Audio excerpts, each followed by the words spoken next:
2026 FIFA ကမ္ဘာဖလားပြိုင်ပွဲကြီးဟာနီးကပ်လို့လာပါပြီပြီးတော့ဒီတစ်ချိန်ကကျွန်တော်တို့အရင်ကမြင်တွေ့ခဲ့မှုသမျှထက်ပိုမိုကြီးကျယ်ခမ်းနားပါလိမ့်မယ်။တမိုင်းတစ်လျှောက်ပထမဆုံးအကြိမ်ဖြစ်နိုင်ငံပေါင်း48နိုင်ငံနဲ့ကစားသမားပေါင်း1200ကျော်တို့ဟာအမေရိကန်၊ကနေဒါနဲ့မက္ကဆီကိုနိုင်ငံတို့မှာရှင်ပြိုင်ကြမှာဖြစ်ပါတယ်။ဆိုလိုတာကပွဲစဉ်တွေပိုများလာမယ်၊ကျဲပွဲတွေပိုများလာမယ်၊ကစားသမားတွေအနေနဲ့ညတွင်းချင်းလူသိများတဲ့နာမည်တွေဖြစ်လာဖို့အခွင့်အလမ်းတွေပိုများ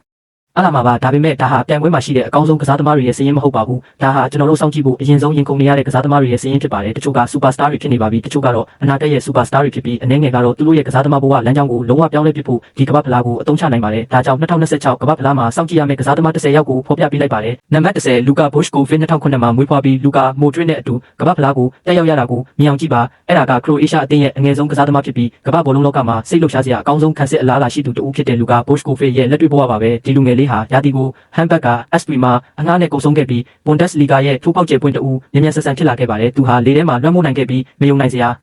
ကောင်းလောက်အောင်ရှင်ပြိုင်မှုတွေကိုအနိုင်ရခဲ့ကဗဟိုခံစစ်မှုတယောက်အတွက်ထူးခဲ့တဲ့ရလဒ်အဖြစ်၄-6 6အထိတောင်တွင်းယူပေးခဲ့ပါတယ်။ခရိုအေးရှားတို့ဖြစ်တဲ့တစ်ခုတည်းကိုဝင်ရောက်လာတာနဲ့အမျှဒီကမ္ဘာဖလားဟာနောက်ထပ်10စုနှစ်တစ်ခုစာသူတို့ရဲ့ခံစစ်ကိုဥဆောင်နိုင်မယ်လို့လူအများယုံကြည်ထားတဲ့ကစားသမားကိုကြံရှိတဲ့ကမ္ဘာကြီးကပထမဆုံးအကြိမ်အစစ်မှန်မြင်တွေ့ရမယ့်နေရာဖြစ်လာနိုင်ပါတယ်။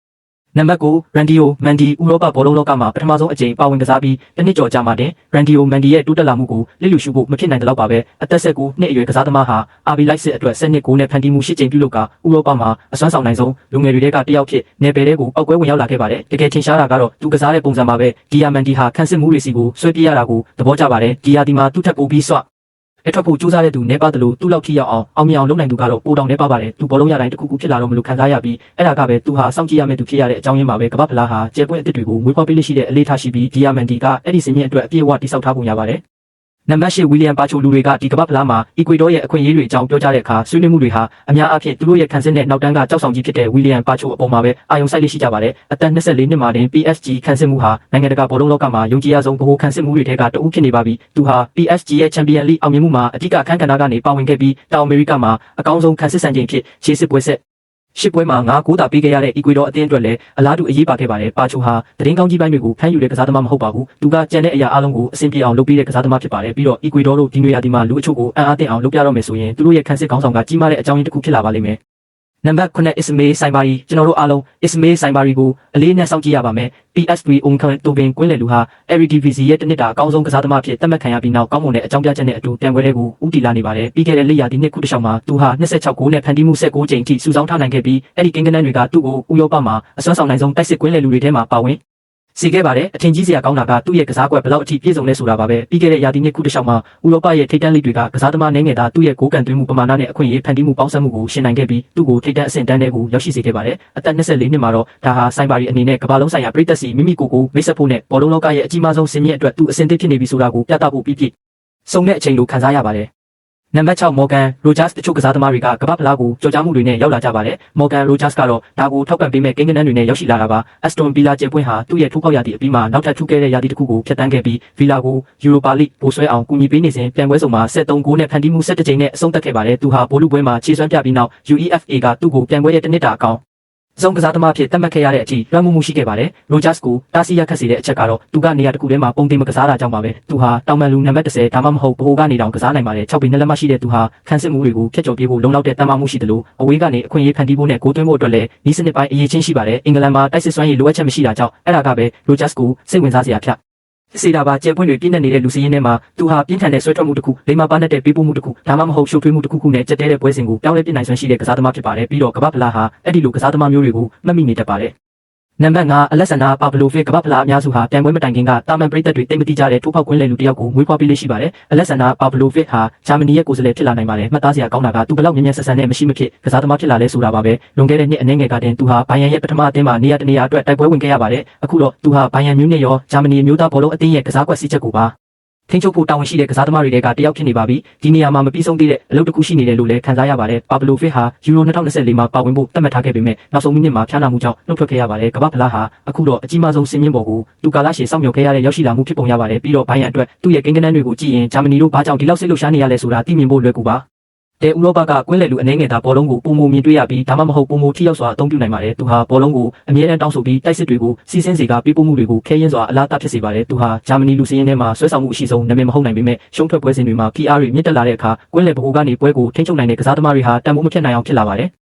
နံပါတ်4နီကို pass လွန်ခဲ့တဲ့တစ်နှစ်ကနီကို pass ဟာနေရာရဖို့စူးစမ်းနေတဲ့အလားအလာရှိတဲ့အရေးချင်းတစ်ခုဖြစ်ခဲ့ပါတယ်အခုတော့သူဟာကိုမို1909အသင်းသူတို့ရဲ့တမိုင်းမှာပထမဆုံးအကြိမ်ဥရောပပြိုင်ပွဲအတွက်ပြင်ဆင်နေရတဲ့အကြီးမားဆုံးအကြောင်းရင်းတွေကတစ်ခုဖြစ်နေပါပြီတိုက်စစ်ကွင်းလယ်လူဟာ Serie A မှာ7နှစ်9နဲ့ဖန်တီးမှု6ကြိမ်ပြုလုပ်ကစိတ်လှုပ်ရှားစရာရာသီတစ်ခုကိုပျော်ရွှင်ခဲ့ပြီးလိတစ်ခုလုံးမှာဂိုးပါဝင်ပတ်သက်မှုပုံများတဲ့ကစားသမားအနေငယ်သာရှပြီးခဲ့ပါတယ်အလားတူအထင်ကြီးစရာကောင်းတာကကွင်းပြင်ပကသူ့ရဲ့လှုပ်ဆောင်ချက်ဖြစ်ပြီး Serie A ရဲ့ကွင်းထက်ပိုင်းမှာဘောလုံးပိုင်ဆိုင်မှုပြန်လည်ရယူရမှာအထီးရောက်ဆုံးကစားသမားတွေတဲကတယောက်ဖြစ်လာခဲ့ပါတယ်စိတ်ဝင်စားစရာကောင်းတာကသူ့ရဲ့စွမ်းဆောင်ရည်တွေကြောင့် Real Madrid ကသတိပြုမိနေပြီးကလပ်ကသူတို့ရဲ့ Academy ကျဲပွင့်ဟောင်းကိုပြန်လည်ခေါ်ယူနိုင်ခွင့်အခွင့်အရေးကိုထိန်းထားပါတယ်ဒါပေမဲ့ Madrid ကိုပြန်မသွားခင်မှာ pass အတွက်ပိုကြီးမားတဲ့စင်းမြင့်ကစောင့်ကြိုနေပါတယ်အသက်22နှစ်မှာဒါတင်သူဟာအာဂျင်တီးနားရဲ့မျိုးဆက်သစ်ကျဲပွင့်တွေထဲမှာနေရာတနေရာရရှိဖို့မျှော်လင့်ချက်နဲ့အတူသူ့ရဲ့ပထမဆုံးကမ္ဘာ့ဖလားကိုဦးတည်နေပါတယ်နံပါတ်3အာဒါကူလာရာတီပေါင်းများစွာကြာအောင်တူရကီတို့ဟာသူတို့ကိုကမ္ဘာဖလားစီပြန်လည်ခေါ်ဆောင်သွားနိုင်မဲ့ကစားသမားတစ်ယောက်ကိုစောင့်ဆိုင်းခဲ့ကြပါတယ်သူတို့ဒါကိုအာဒါကူလာစီမှာရှာတွေ့ခဲ့တာဖြစ်နိုင်ပါတယ်အသက်22နှစ်သာရှိသေးတဲ့ကူလာဟာ Real Madrid အတွက်အဓိကဖန်တီးရှင်အဖြစ်မိမိကိုယ်ကိုထူထောင်ပြီးနောက်ပြန်ပွဲတွေကိုဦးတည်လာခဲ့ပါတယ်သူဟာလာလီဂါဖန်တီးမှု6ကြိမ်နဲ့ရာတီကိုအဆုံးသတ်ခဲ့ပြီး Champions League မှာပြန်ပွဲရဲ့ခံစစ်လိုင်းတွေကိုဖျက်ကျော်တဲ့ပေးပို့မှုတွေပုံမလောက်ဆောင်နိုင်တဲ့ကစားသမားအနေငယ်သာရှိခဲ့ပါတယ်။တမိုင်းစံချိန်တင်ခြင်းဟာသူ့အတွက်အလေးထားတစ်ခုဖြစ်လာခဲ့ပါတယ်။သူဟာဥရောပချန်ပီယံရှစ်ပွဲဥထွက်မှာဂိုးသွင်းယူနိုင်ခဲ့တဲ့တမိုင်းတစ်လျှောက်အငယ်ဆုံးကစားသမားဖြစ်ခဲ့ပြီးချန်ပီယံလိဂ်မှာတိုက်ရိုက်ပြစ်ဒဏ်ခွင့်ကနေဂိုးသွင်းယူနိုင်ခဲ့တဲ့အငယ်ဆုံး Madrid ကစားသမားဖြစ်ခဲ့ပါတယ်။အခုတော့သူ့ရဲ့အကြီးမားဆုံးစိန်ခေါ်မှုရောက်လာပါပြီ။တူရကီတို့ဟာ2000ခုနှစ်ကတည်းကပထမဆုံးအကြိမ်ဖြစ်ကမ္ဘာ့ဖလားစီပြန်လည်ရောက်ရှိလာတာဖြစ်ပြီးကူလာဟာအရာရာကိုဖြစ်မြောက်အောင်လုပ်ပေးဖို့မျှော်လင့်ခံရမယ့်ကစားသမားဖြစ်လာပါလိမ့်မယ်။အခုချိန်ထိသူပြသခဲ့သမျှအရာအလုံးပေါ်အခြေခံပြီးတော့အဲ့ဒီတာဝန်ကသူနှစ်သက်ပုံရတဲ့တာဝန်တစ်ခုဖြစ်ပါတယ်။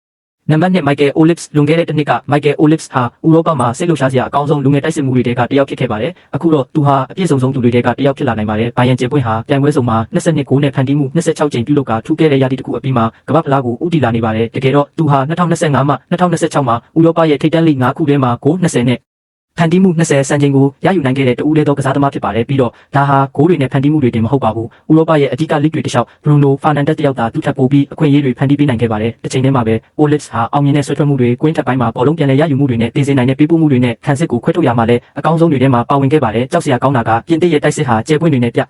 အင်းနဲ့နေပြီးသားဖြစ်လို့ပါပဲဒါပေမဲ့ပြီးခဲ့တဲ့တစ်နှစ်အတွင်းမှာ Olise ဟာ Kylian Mbappé တို့လိုကစားသမားတွေနဲ့အတူပုံမှန်ပွဲထွက်ခွင့်တွေရရှိကာ Didier Deschamps ရဲ့ယုံကြည်ရဆုံးတိုက်စစ်ကစားသမားတွေကတယောက်တစ်စိတ်ဖြစ်လာခဲ့ပါတယ်ပြင်သစ်တို့ဒီပြိုင်ပွဲမှာအလံဝေးသွားနိုင်မယ်ဆိုရင် Olise ဟာပြိုင်ပွဲရဲ့ထူးခြားတဲ့ကစားသမားတွေကတအုပ်ဖြစ်လာရင်မအံ့ဩပါနဲ့ဘာလို့လဲဆိုတော့အခုချိန်မှာကမ္ဘာဘောလုံးလောကမှာသူ့ထပ်ပိုပြီးထိပ်တန်းအဆင့်မှာအရာရာကိုလှုပ်ဆောင်နိုင်တဲ့တိုက်စစ်မှုအနေငယ်သာရှိလို့ပါပဲနံပါတ်1လမ်းမင်းယာမာယူရို2024မှာကဘာကြီးကိုအံ့အားသင့်စေခဲ့ပြီးနောက်ယာမာဟာနောက်ထပ်ခြေလှမ်းတစ်ခုဖက်မှန်တလန်းခဲ့ပြီးဥရောပရဲ့အစွမ်းဆောင်နိုင်ဆုံးတိုက်စစ်မှုတွေကတယောက်ဖြစ်လာခဲ့ပါတယ်ဒီယာဒီမှာသူဟာထိပ်တန်းဖန်တီးနိုင်စွမ်းကိုထိပ်တန်းအဆုံးသတ်နိုင်စွမ်းနဲ့ပေါင်းစပ်ခဲ့ပြီးလာလီဂါမှာဂိုးရောဖန်တီးမှုပါ10ကနန်းစံချိန်စီရောက်ရှိခဲ့ကကမ္ဘာဘောလုံးလောကမှာအနည်းအရှိဆုံးဆွဲထွက်နိုင်သူတွေကတယောက်ဖြစ်လာခဲ့ပါတယ်သူ့ကိုစိတ်လှုပ်ရှားစရာကောင်း